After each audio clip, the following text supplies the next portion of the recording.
Hi, everybody. This is Kate Pinbari, Marketing Coordinator at Richie May & Co. I will be helping to field questions in on this webinar. Thank you, everyone, for coming out today. We are so excited for this series, and thank you for joining us on this first one. Each of our presenters will be introduced to you shortly.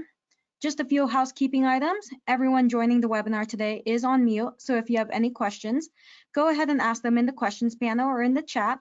I will field them over to our presenters, and we will save those towards the end to answer if we have time. If we don't have time to get to your question today, I will make sure your information and your question get passed along, and we will start an email string with you and the experts who can answer that question for you. Today's webinar is being recorded, so if you do need to jump off for any reason, we will send the video recording and slide decks to everyone so you can review what you missed or have it for reference. That will be available, and I will distribute that within the next few days. Please feel free to pass it along and share it with anyone you might think could benefit from this at your organization.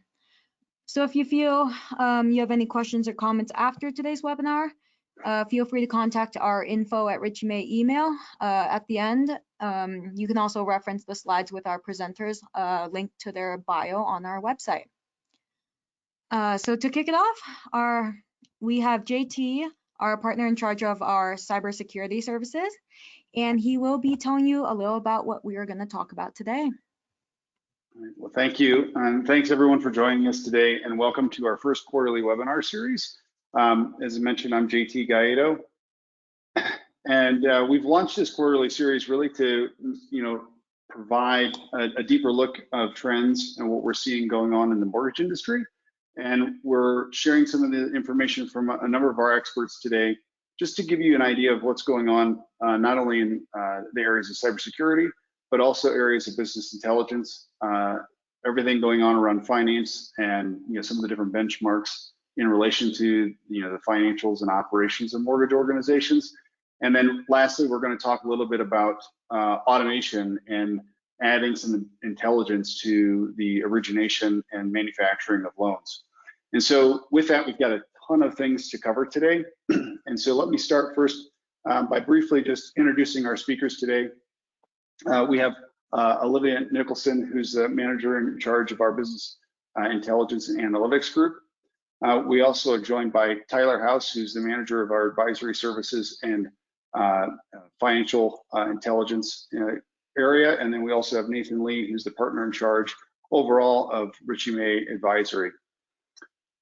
And so really just kicking it off and jumping in, the first section we're talking about is cybersecurity. And I think everybody's getting a little tired of this topic in relation to when I say COVID-19, but the pandemic itself has really fundamentally changed the way we operate our organizations. Not only have we moved offices and become more geographically dispersed, it's really changed the way that we have to manage and communicate to our employees. Many of our employees at the beginning of the pandemic, they weren't used to remote work, and they've had to adjust their mindset on how they work, not only with our IT systems, but also how they interact with other people, our customers and other employees. And we've had to have our frontline managers also adjust their management style in how they manage these employees as well. If we think back to where we were at a little over a year ago, we put a lot of reliance on our IT teams to move our systems outside of the organization. They needed to do it fast. And that also often meant that security was an afterthought. And so throughout the last year, while we've seen an increase in threats and attacks against mortgage companies, a lot of that's not necessarily just been driven by some of the compromises we've made to enable our employees to work remote, but also just been driven by the challenges that come with the pandemic itself. There were a lot of different things throughout the year that we had hit us, right? We had the FBI send out notices about virtual meetings, such as meetings done on Zoom. We've seen different attackers calling in to our organization's help desks, asking for password resets or temporary multi-factor token passwords, and even pretending to be consumers and needing additional information about how to get into point of sale portals as well, just to get consumer information. We've seen a ton of phishing emails targeted at mortgage originators, mainly around the pandemic. Initially, it started with false tracking sites. Then it turned into false information about opening and closings of businesses in different regions. And then the most recently, we've seen it in relation to where to get your vaccine. And so we really have to make sure that we're thinking about how we communicate with our employees. Have we established a formal communication channel so that our employees aren't easily tricked by this? But the biggest piece that we've seen is malware targeted directly at mortgage originators to cast uncertainty and doubt, because as we've been more conditioned to work in remote, people are putting a lot more trust in email and text messages than what we did just a little over a year ago. And just as a refresher, this concept of cybersecurity, a lot of people focus just on the technology part, but it's really a combination of the people, technology, and process working together to protect your organization. And more so than ever, this challenge of making sure our environments stay secure has just gotten a lot more difficult, just because the bad guys only need to be right one time, and we need to continuously always be right every time. And so we start looking at the trends, and what we saw last year was a very large growth in attacking the financial services sector. The Poneman Institute continue to move their average cost of remediation up. So now for every record that's lost, that can cost you about $150 from the point of incident all the way through remediation, and that includes things like credit monitoring and notifications to consumers in states where you have to issue a notice. The FBI also noticed an increase in organizations being impacted by ransomware.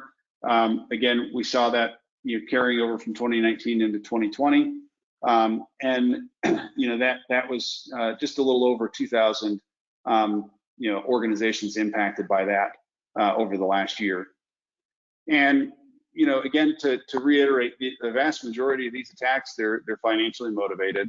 And in the Verizon Data Breach Report for 2020 found that organized crime really made up about 60% of those attacks. And the next largest category was from a nation state perspective. And so when we think back of some of the attacks that have hit the headlines over the last 6 months, things like the SolarWinds breach or the Exchange breach earlier this year, all those things were originated and tied back to nation state actors.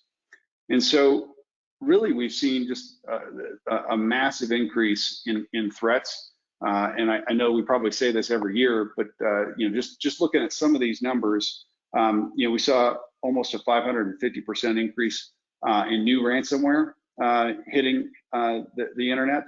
That moved the attack frequency up to every 11 seconds. So someone's getting an opportunity to click on a piece of ransomware malware and compromise your organization every 11 seconds. And we're seeing the time to recover from these attacks take a lot longer too. So the total remediation time being just under 300 days. We're also seeing the bad guys sit in organizations a little longer so they can learn about the way you do business and really be more strategic and target systems to lock them down so that you're more likely to pay. A little over half of all US businesses have been impacted in ransomware one way or another over the last year. And still just about half of organizations that were compromised, so half of that 50%, were paying. So that's still a pretty good turnout for attackers that want to turn a quick buck. And so, when you look at the average size of an organization that was impacted, you're looking at about 645 employees. So, good solid mid-market companies are also more likely to pay. And so that's really painting a target on a lot of financial services companies, especially when you think about mortgage lenders and how impactful it is for loans to get closed on time. Again, when you look at how the size of organizations that get compromised, mid-market companies between 100 and 1,000 employees, you guys continue to struggle with cybersecurity. About 65% of those companies have had a single security incident in the last year, and about 30% of those was due to adopting a new technology, either like moving to the cloud or adopting a new remote work strategy. As we mentioned earlier, these are all financially motivated.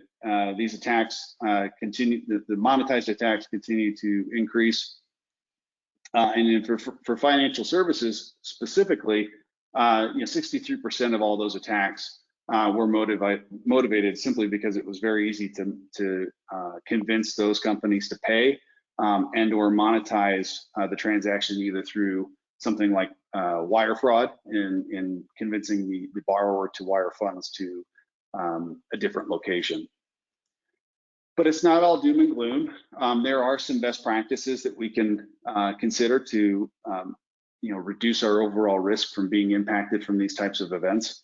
And the first one's, especially because of the pandemic, is monitoring our remote workforce. So you have to think about the same type of monitoring that we've built up in our office space for looking at what's going on the internet, making sure that patches and things are being applied. You need to take that same concept and apply it for all your remote employees, especially because as we're seeing organizations move back to a more, if you want to call it new normal office configuration, where they're going to have a hybrid of some employees working remote and some employees working in the office. It's going to be really important to make sure that those remote computers are secure as well. I don't think it shocks anybody, but people at home are more likely to browse risky websites than if they were in the office. Again, because I think the concept of working remote makes it feel like there's less monitoring, even if they're on or off your VPN. We're seeing, many communities are opening their schools back up full time, but there was a massive increase on kids working from or going to school from home at the same time their parents were working from home. And in multi-child relationships in the home, sometimes those kids were using the company computer, and that resulted in people plugging in their cell phones or different storage devices, and again opening up an avenue for some issues on your corporate computer.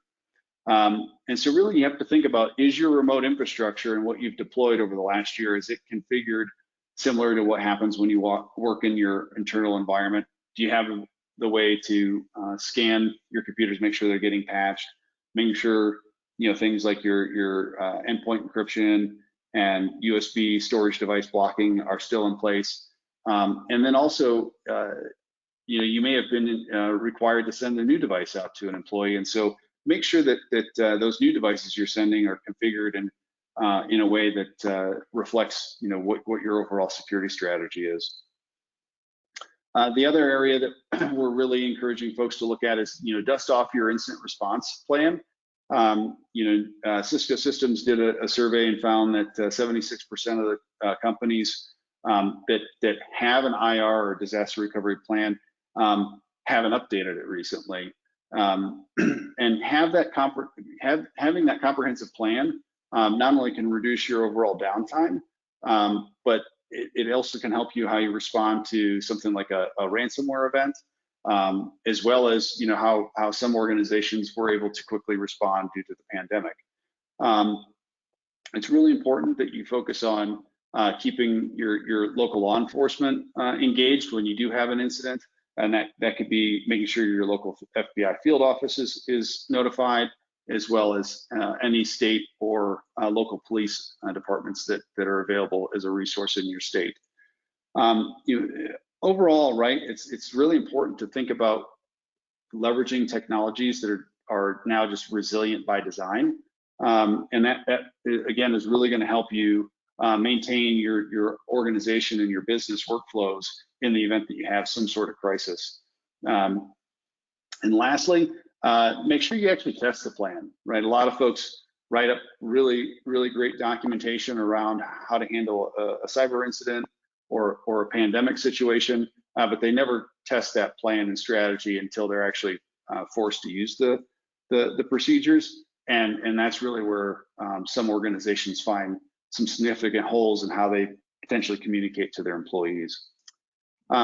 Again, patching is extremely important. It continues to be one of the central tenets of a good cybersecurity strategy. Throughout the pandemic, we can continue to see anywhere from 50 to 100 patches released every month from companies like Microsoft, but that also includes companies like Apple, who just released some updates for their iPhones recently, as well as Oracle and Adobe, who consistently have updates coming out. And then really think about multi-factor authentication. This is required for organizations licensed in states like New York and Massachusetts. But for those organizations that don't do business there, this is still one of the #1 ways to really protect your remote workforce, as well as your consumers in the event that anyone has lost it or stolen a password. And then, lastly, as we've started looking at the cloud more and more for hosting our environments and taking care of our infrastructure, there's a lot of built-in tools in platforms like Microsoft's Azure and Amazon AWS, and it's really important that you use those security features and tools, because they will really help you secure those environments. And so with that, I'm going to turn it over to Olivia, and she's going to talk to you a little bit about business intelligence for the mortgage industry. All right. Well, thanks, JT. Again, I'm Olivia. I manage the BI and data analytics practice here at Richie May. So just a brief intro for any of you who are not familiar with Richie May Analyze yet. This is our business intelligence tool, which we have customized completely for mortgage. We can connect to all of your different systems out of the box. So your loan origination data, general ledgers, any of your CRMs, HR data sources. The sky is the limit in terms of what we can actually connect to there. And then from there, we'll work with you. All of our consultants understand your business, understand analytics. So we're going to help you create some really meaningful, impactful reporting for you and your business, and help get it in the hands of people who need it the most. So that being said, with over 50 mortgage clients implemented on the platform so far, we've seen a lot of data, a lot of reports. I'm definitely going to talk about some of the trends that we've seen through that data, specifically in production and operations over the last quarter. I'm also going to talk about some reporting that you should definitely be thinking about moving to your business intelligence suite if you don't have that already. But first, I'm just going to talk briefly about why business intelligence is so important, specifically for mortgage in today's environment. If we could just go back one slide, just so I can touch on a few points here. JT touched on all of the challenges companies that companies have gone through over the last year. Major changes in operations as people had to shift to remote work practically overnight. So changing the way we do business, I think, was felt, and I'm sure a lot of you today would agree with me, by the mortgage industry, perhaps more than a lot of other industries, just because all of these huge changes that were happening so quickly also came at the same time as the largest swell in volume that we've ever seen in the industry. So the tools and the technology to manage your business, to manage your employees, especially as they started to go remote, to manage all of your operations, that just became super important, practically overnight. So BI and reporting really fits in here as one of those tools that's going to help you manage your business through all of those changes, even the changes that, or especially the changes that we're experiencing right now, as volumes coming down, as margins are compressing. You need to be able to connect to all of your different data sources, just to have all of that information you need to manage your business in one place. This is going to help you make faster, better informed business decisions. First, because you just have all of that information. You don't have to spend time gathering data, gathering the information to be making these decisions that are going to have to come on the fly. You're going to have all of that data available for you for analysis, right at your fingertips. The other thing it's going to do for your company is that it's going to improve efficiency at all levels. So thinking about volume coming down, thinking about margins compressing, profitability is super important. Costs are going to become extra important. So efficiency is a huge part of that. And getting some reporting that's going to help you understand where you're efficient, where you're inefficient, drill into that and figure out what's going wrong or what's going right and make the changes that you need to.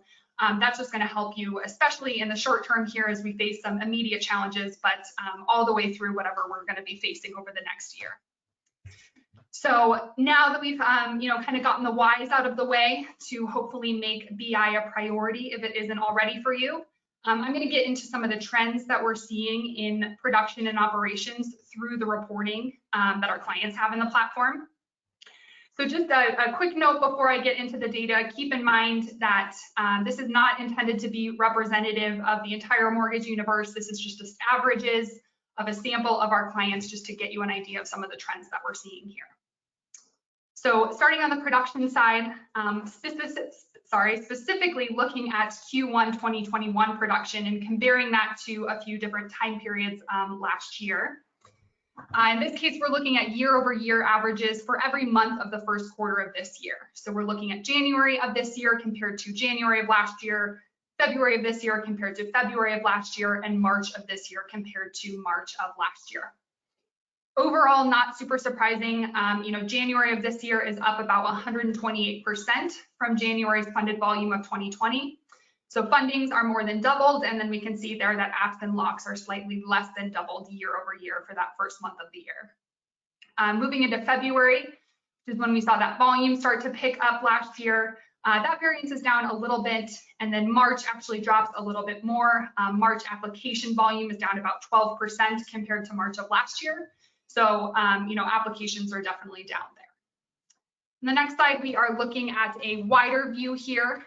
So this is last quarter's production variance when compared to every quarter of last year.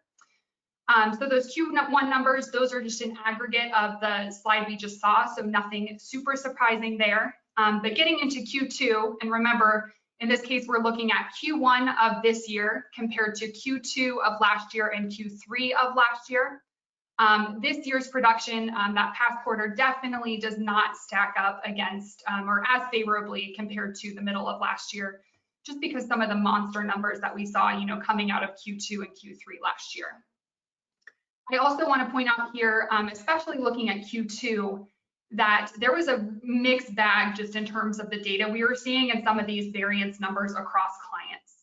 So the range for Q2 variance compared to Q1 of this year was between -8% and +78%. So I would attribute that to two things. If you think about this volume calculation, there's kind of two sides of that calculation.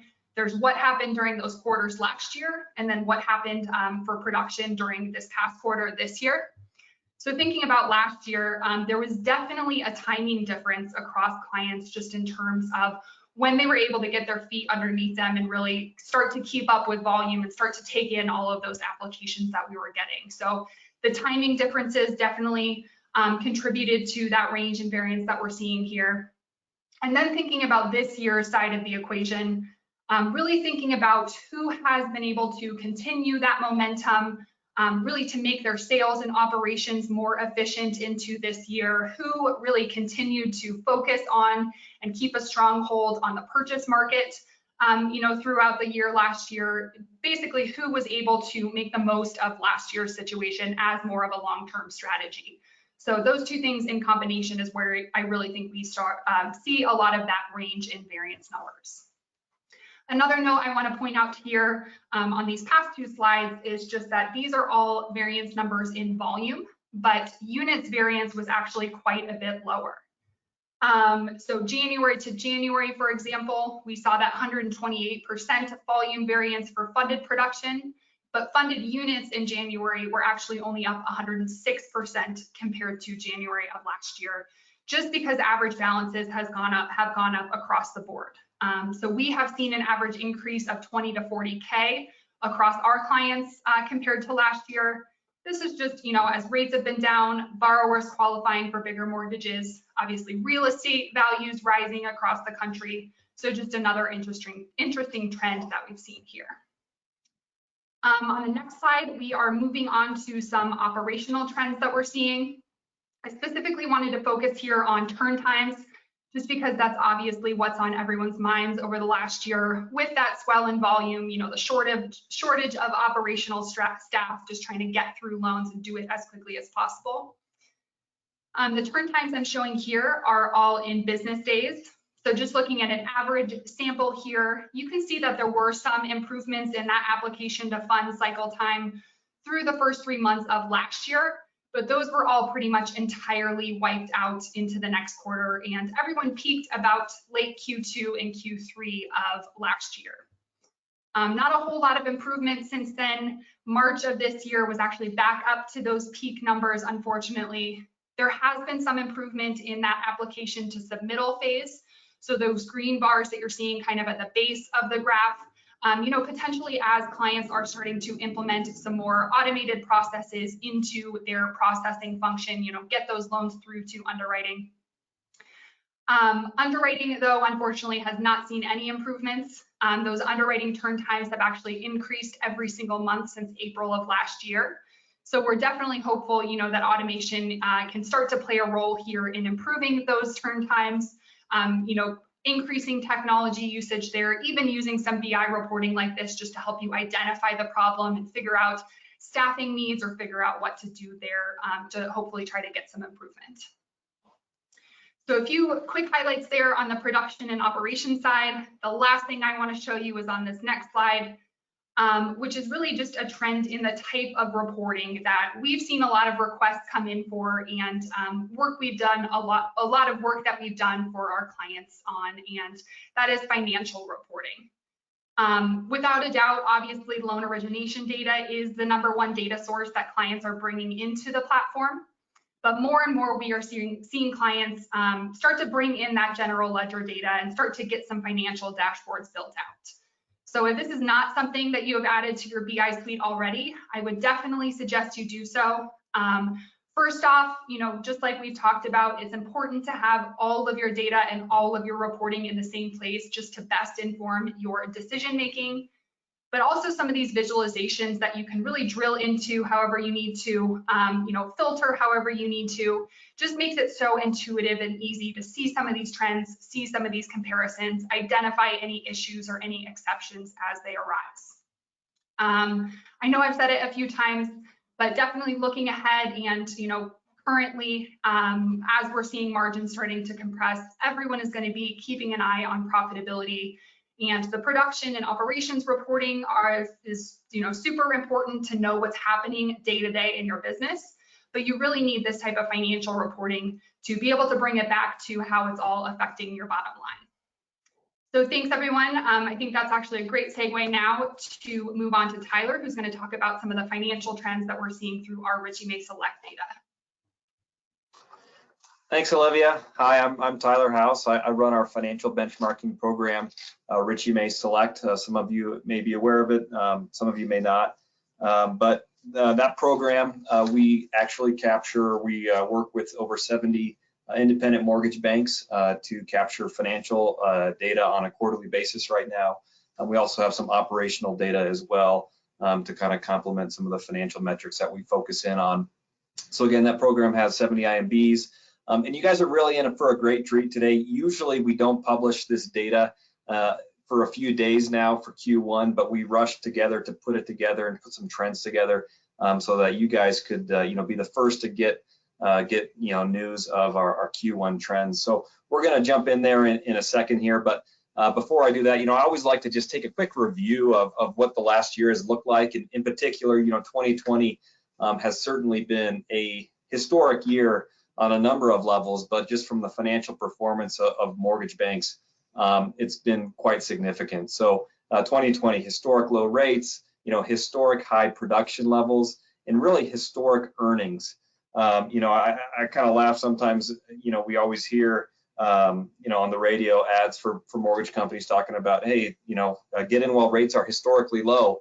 Well, 2020 rates are really, really historically low, and well, it'll be interesting if that ever changes, if they have to change up their marketing. But at any rate, we can kind of move on and talk a little bit about Q1, some of the financial trends.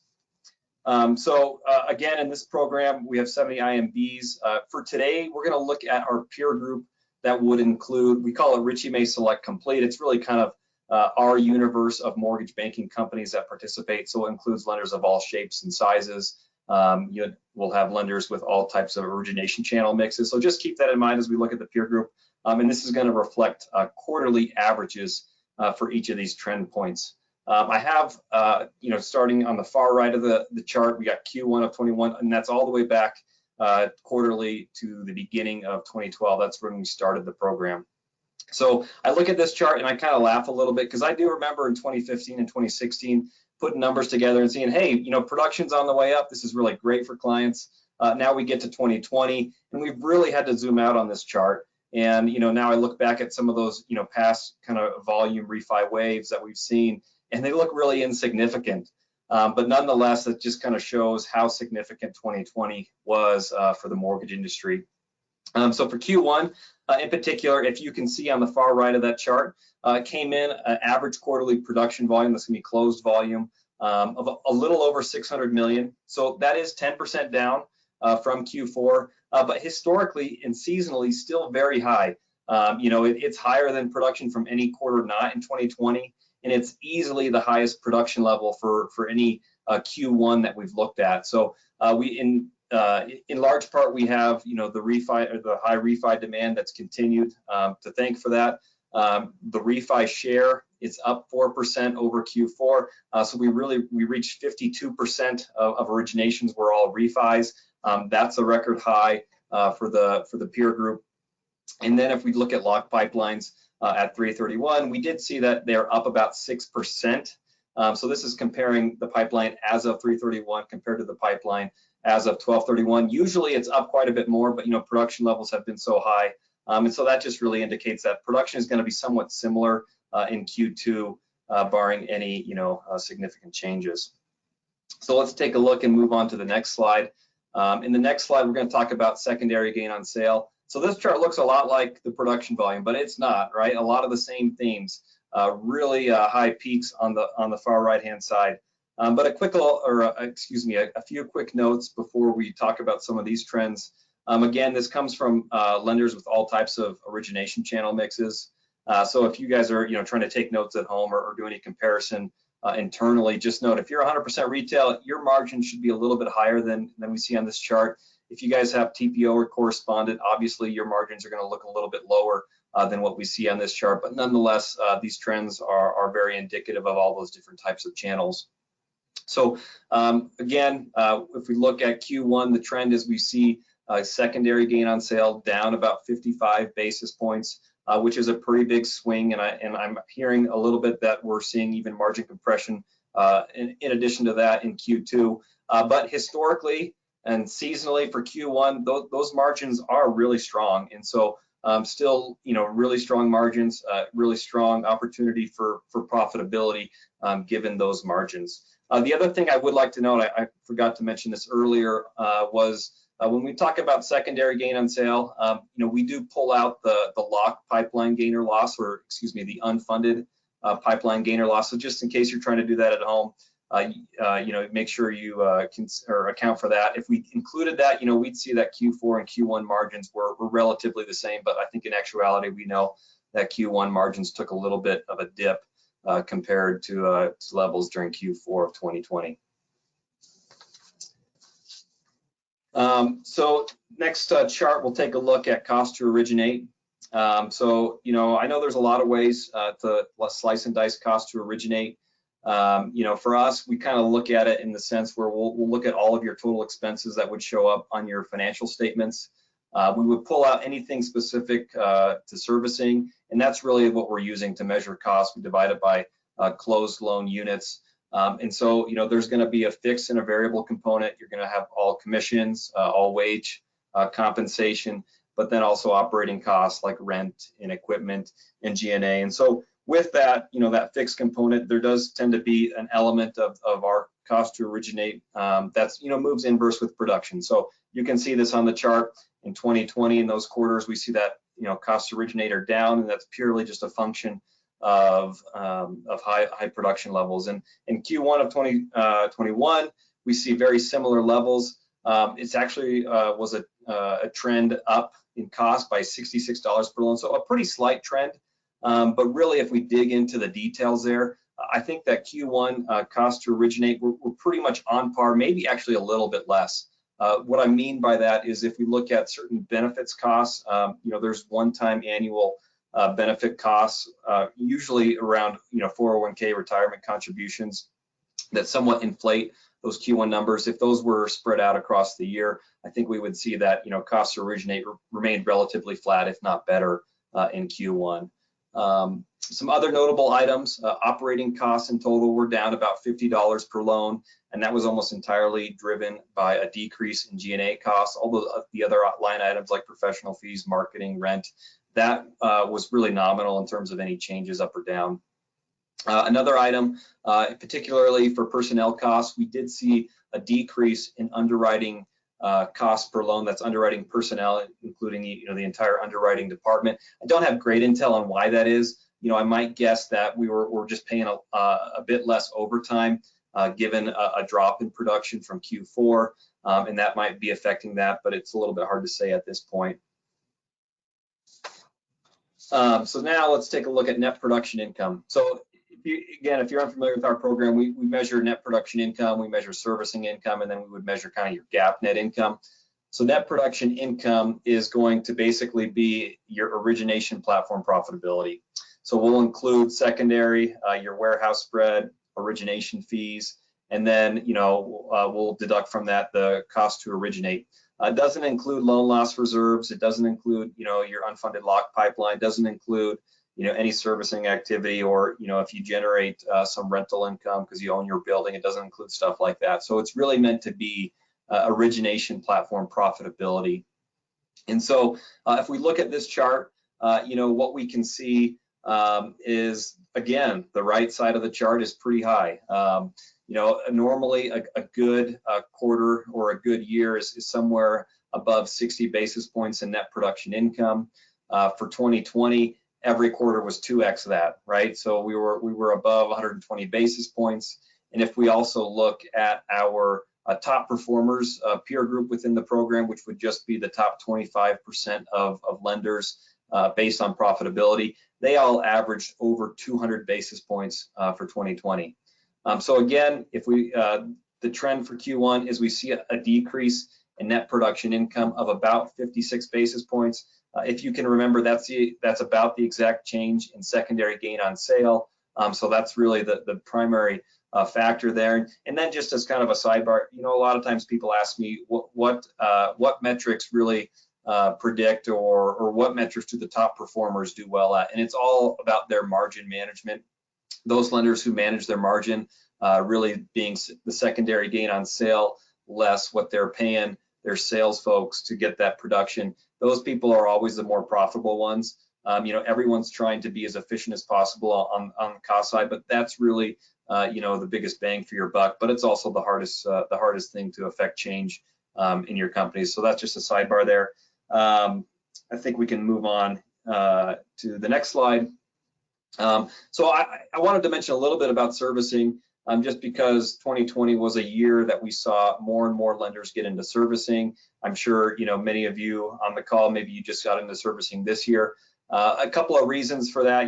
We've seen that trend really the last 10 years, but it picked up a little bit in 2020, and why not? Because for a good chunk of the first half of that year, our best execution was not to sell to aggregators because they didn't want that MSR asset. Instead, it was best to sell to Fannie or Freddie and keep that MSR. And so we saw a lot of lenders do that. And then we also, we have cash reserves to the extent where there's a little bit of cushion to cover some of those payment shortfalls.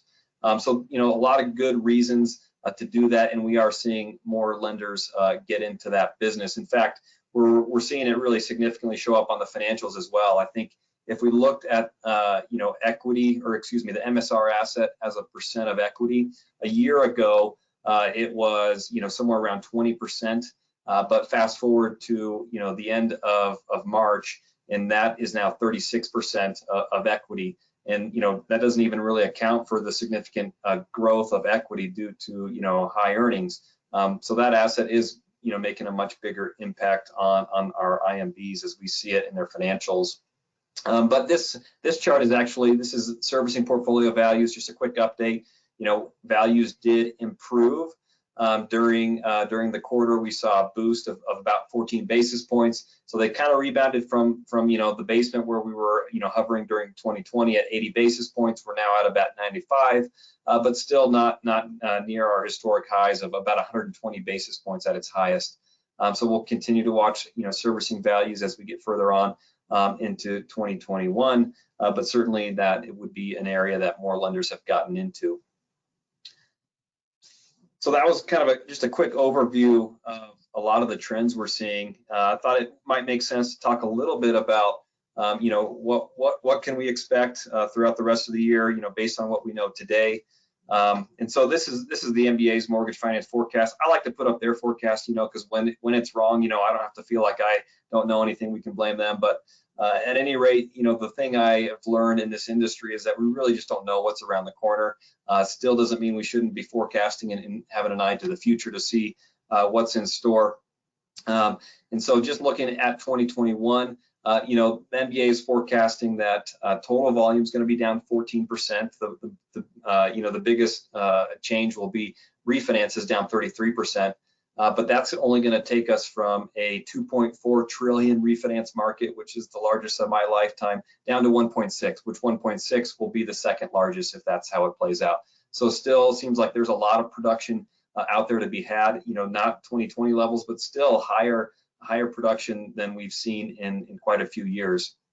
Purchases, they're forecasting to continue to grow and at a steady rate. And that's always good for the IMBs. IMBs, typically have a good focus of purchase business, and so that'll make that transition helpful. When we get to that environment where refis begin to dry up, and we have to shift gears a little bit, but that refinance opportunity is still out there, and it seems like all indications are that it's going to be a very good year because of that. And so this is actually a great transition into really and to go into Nathan, where he's going to talk about some fun things that can really shore up some of our operations. And I'll let him talk a lot about it, but some things that can really help us from a profitability standpoint. So I'm going to turn my camera off and turn it over to you, Nathan. Thanks, Tyler, and hello, everybody. It's great to be with you today, and thanks for taking time to be with us. And we're really excited to present this first in our new mortgage trend series webinars here, and to join with you guys and to present some of the data and information that we have access to, that we see, and that we're delivering in our various practices within advisory here at Richey May. And we're excited to share some of that with you guys and give you some insights and hopefully some things that are not only interesting but valuable as you operate your businesses and in an environment that's changing pretty rapidly. And I don't need to tell any of you that this business obviously is very cyclical, and within those cycles there's also seasonality, and Tyler pointed to those two things, I think, very effectively in the data that he shared. And it's something that we've all seen many times, those of us that have been in the business for a long time, and those of you that are living, eating, and breathing it day in and day out. You know this. We've seen this plenty of times. We know what's coming. It's a bit like watching a runaway freight train that's careening out of control towards a sharp curve with a cliff off the side. We know what's happening. We know it's coming, and fortunately, technology is getting to a point where companies can really benefit from some of the things that for many years were kind of out of reach for a lot of small and medium-sized businesses, and were really just being leveraged by big companies that had significant budgets around technology. and had the ability to pay big dollars to get the benefits of technology and in particular automation.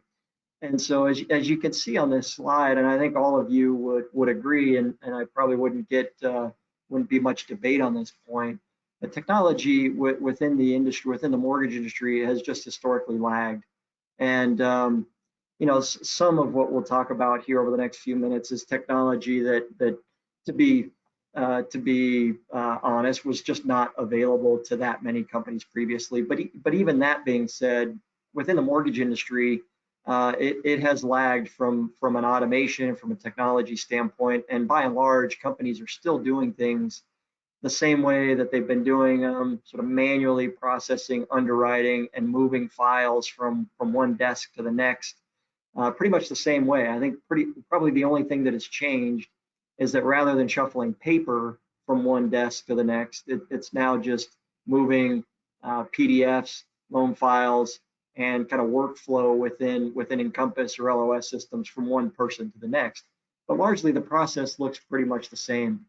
And so companies are now thinking a lot about technology, how to leverage technology to address the cyclicality of the business that we all saw in those charts that Tyler had up on the screen.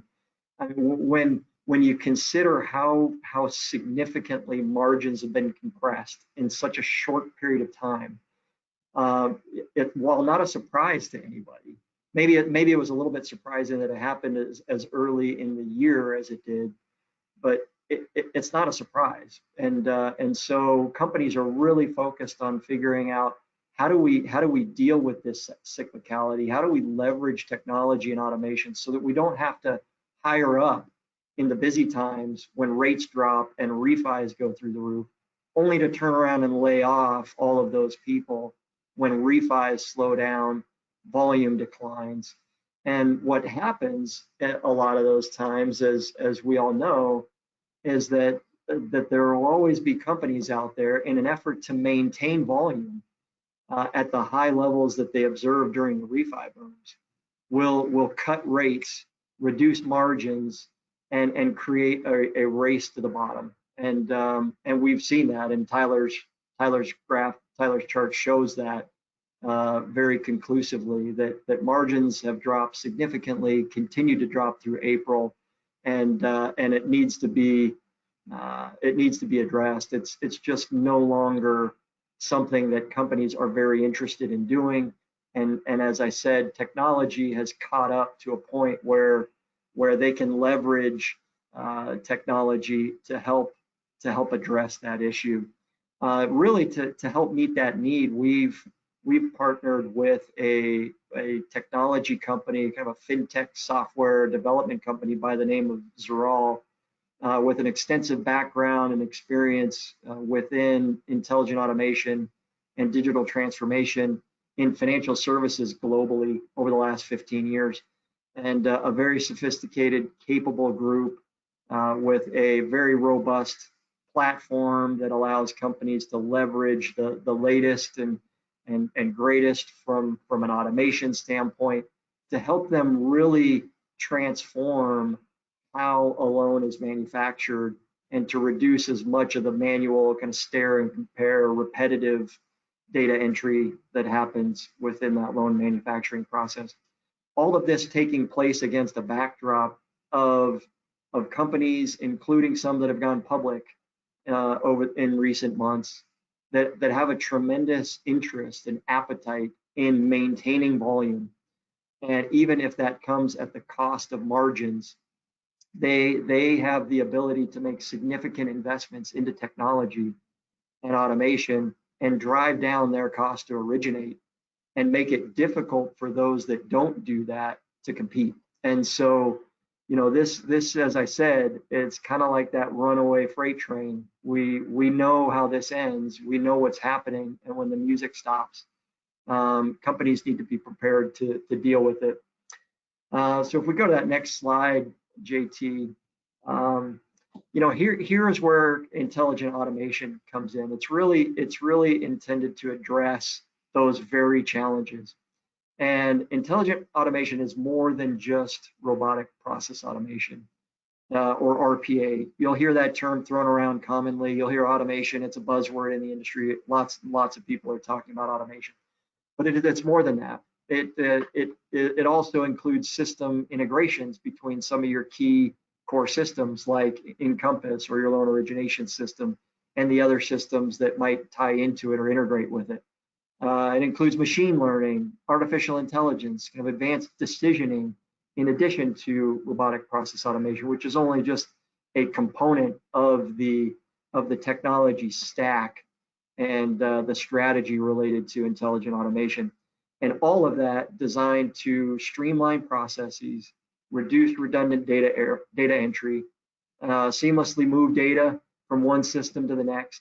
And then also not on this slide are things like reducing errors and ensuring consistency in underwriting and in a lot of the other processes in that loan manufacturing process. So if you go to that next slide, JT, the benefits of intelligent automation, which I just mentioned here briefly, also include automating manual repetitive tasks. That staring and comparing that takes place where a document's up on the screen and somebody's entering information off that document into Encompass or some other system. Decreasing or eliminating the input errors that are associated with doing that, the fat fingering that takes place that then has to be resolved and dealt with and cleaned up further down the assembly line. Sourcing data from your various systems, extracting data off of PDFs, other documents, even images, JPEGs, GIFs, recognize and categorize and index those documents, and so that the system understands what document it is, what it relates to. Is this a pay stub? Is this a bank statement? Is this a W-2? Is this a copy of a driver's license? And then being able to categorize, extract the necessary data off of those, and get it keyed into the proper systems and move that loan through the remainder of the process. But also with the decisioning and the ability to triangulate, you get into more advanced data extraction and data matching between documents to do comparative analysis to make sure that the information shared by a borrower in one document is consistent with information provided in another document, for example. And then applying dynamic rules, eligibility, and guidelines that allow for overlays, and that allow for those overlays and guidelines to change over time. The intelligent automation that is deployed needs to be flexible, needs to be adaptable, and it needs to be able to change over time as the company's needs change. So go to that next slide, JT. We're familiar with companies like Amazon, and we're all familiar with those companies, and so are all of the borrowers that you do business with. Those borrowers are increasingly more and more comfortable consuming and buying things digitally, and they expect seamless experiences when they do that. Think Amazon, right, or Uber, or so many others. And they are becoming patterned or accustomed to these seamless, effortless transactions, and they're coming to expect those in all areas. Now, not every borrower that you serve is going to be a member of the digital era, or maybe a technology comfortable and technology savvy individual. And so companies still obviously will maintain a very kind of traditional looking, borrower loan officer engagement, where the loan officer is taking the application and holding the borrower's hand all through the process. But increasingly, more and more borrowers are comfortable and prefer to go through the loan application process, submit documents, and don't ever feel like they need to talk to anybody. And they want a seamless experience. They want that questionnaire, they want the portal and everything to work well and to receive all the communication along the way that they would expect, so that they know what the status is. And so that customer experience is going to become even more important than it is now. And I think you would all agree that for a lot of the younger borrowers, they view they view a mortgage as a commodity because there isn't that hand holding and there isn't that personal relationship. For them, it's more of a commodity.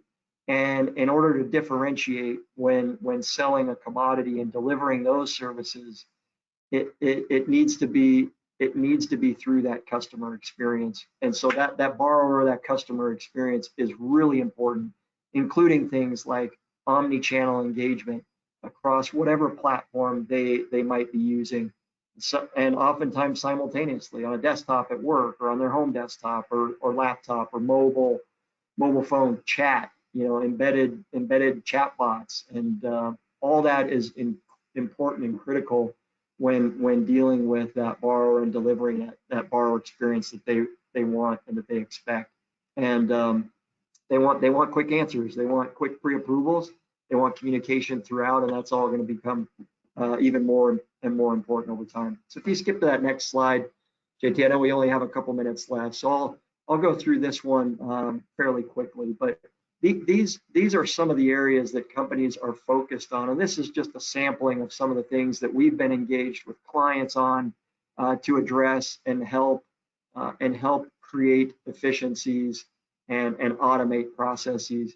Because as you saw in Tyler's slides, and as I referenced at the top of this slide, the cost to originate continues to increase, and it increased throughout last year at a time where we would have thought that wasn't the case. But companies were paying significant sign-on bonuses to underwriters, processor, closers, salaries were going through the roof, were increasing rapidly, literally overnight. And so the cost to originate, even though volume went through the roof and everybody said, hey, all my people are working overtime, we're more efficient than ever, and we haven't had to hire as many people as we thought we would have needed to fulfill the demands of all this volume, the cost to originate still went up. And so it's just not sustainable. And so some of these areas on here, as we've talked about a little bit, lead generation, customer acquisition, point of sale, not all companies are probably ready to develop their own LOSs. That's a huge undertaking, and not many are willing to do that. But they are building their own POSs and crafting an entire kind of front end to that borrower journey that allows for lead acquisition, that borrower acquisition, the ingestion of all the documents, and they're crafting these journeys on their own, and then automating processing and underwriting kind of straight through that whole front end. And so in addition to those areas, they're looking at the ordering of services around that. Warehouse funding optimization is out there, and lots of companies are leveraging that now. Automating things like purchase advices and goodbye letters and lost payee changes, loan file delivery, including the consolidating and clearing of investor conditions. And so these are just some of the areas where there's lots of just time spent by people, and where there are opportunities to reduce that labor cost, that manual repetitive stare and compare work that's taking place. So just with the 2 minutes that I have remaining, and I know we have some questions coming in, hopefully we'll have an ability to get on to at least one or two of these, but these slides will be shared afterwards. But one point that I just really wanted to drive home is that the mortgage industry has historically been the buyers of off-the-shelf spot solutions. The problem is companies think about automation and really trying to change that paradigm to drive down that cost to originate. It requires a company to address and solve for the automation need across multiple use cases within the company. And if each one of those is satisfied by buying a solution off the shelf, you end up with a Frankenstein, right? You're trying to integrate all these spot solutions and tie them together, and it is going to be a mess. And think of like those heavily modified used cars that you see teenagers driving around the streets in sometimes, where they've modified them to the point where they're not even recognizable. And instead, you want to have one platform that includes all of the technology that you need to build automation, leveraging either outside resources, a development team, or resources to support, or doing some of it internally, and managing it and maintaining it in one place with all the configurable logic there. Things change, you need to be able to evolve it, add new automation, change processes, and you need to be able to control that and have the ability to manage and control it and not rely on a third party and a black box solution that you can't control, but instead have a white box that's transparent, you configure, you own, you maintain, and then you don't end up with these Frankenstein situations.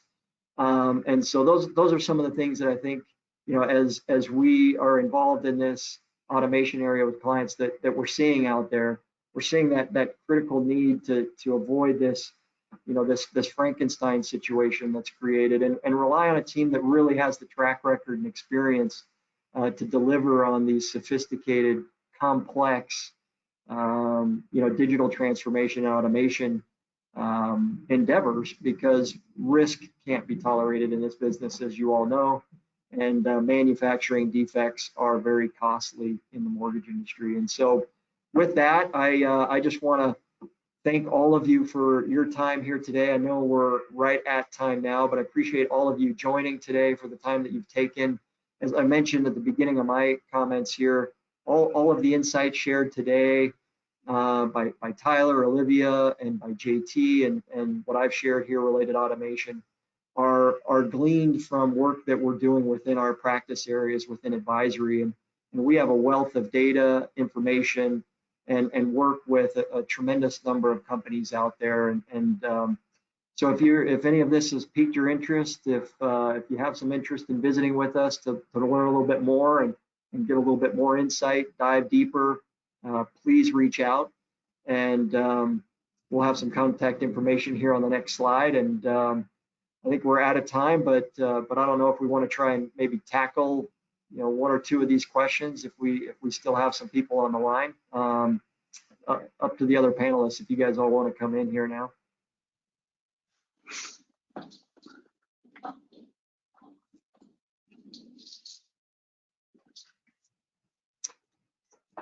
You guys, we've got a few, I know we've got quite a few that are still hanging on here. Maybe we try and tackle a couple of these questions since we've got some on.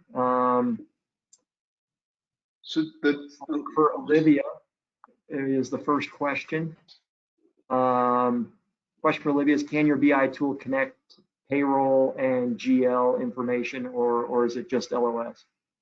Yeah, we can absolutely connect to any of your data sources. So we have out-of-the-box connection to a variety of loan origination systems, to you know, all of the mortgage specific and kind of you know, outside general ledgers, HR data, any of your CRMs. Those are all completely fair game. We have not met a data source yet that we have not been able to connect to.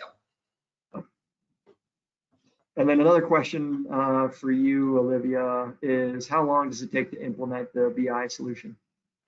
Yes, so we have some pre-built content around production and operations specifically related to your loan origination system. Those reports, which is about 13 different dashboards, going to get you a ton of insight into your production and into each of your operational departments. Those are turned on within just about 3 weeks after connecting to your LOS. So really quick speed to insight there. And then from there, everything is fully customizable in terms of any additional LOS reporting you want, or reporting on any of your other data sources.